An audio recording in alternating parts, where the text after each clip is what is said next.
দর্শকদের সুখবর দিল ক্রিকেট বোর্ড। দর্শকদের সুখবর দিল বাংলাদেশ ক্রিকেট বোর্ড। আর যারা টিকিট কেটে বাংলাদেশ নিউজিল্যান্ডের মধ্যকার দ্বিতীয় টি-20 খেলা দেখার চেষ্টা করেছেন, তাদের টিকিটের টাকা ফেরত দেওয়ার চিন্তাভাবনা করেছে বিসিবি। ম্যাচ শেষে অবশ্য দর্শকদের সুখবর দিয়েছে বাংলাদেশ ক্রিকেট বোর্ড। এক বিবৃতিতে জানিয়েছে, যারা অনলাইনে টিকিট কিনেছিলেন তাদের টাকা ফেরত দেওয়া হবে। চট্টগ্রামে বীরশ্রেষ্ঠ ফ্লাইট লেফটেন্যান্ট মতিউর রহমান স্টেডিয়ামে নিউজিল্যান্ডের বিপক্ষে দ্বিতীয় টি-20 ম্যাচটি বৃষ্টির কারণে পরিত্যক্ত হয়। বৃষ্টির বাধাকে উপেক্ষা করে কিছু দর্শক মাঠে এসেছিলেন খেলা দেখতে। বৃষ্টি বিলাস করে একরাশ হতাশা নিয়ে বাড়ি ফিরতে হয়েছে তাদের। টিকিট কেটে হতাশ মাঠে আসতে না পারা দর্শকরাও। খেলা চালু করার শেষ সময় ছিল 4:50 পর্যন্ত, কিন্তু বৃষ্টির তীব্রতা এতই বেশি ছিল যে থামার কোনো লক্ষণ নেই।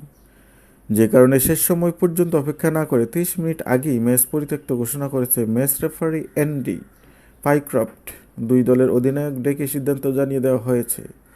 এই ম্যাচ পরিত্যক্ত হওয়ায় সিরিজের জয়ের জন্য অপেক্ষা বাড়ল বাংলাদেশ দলের।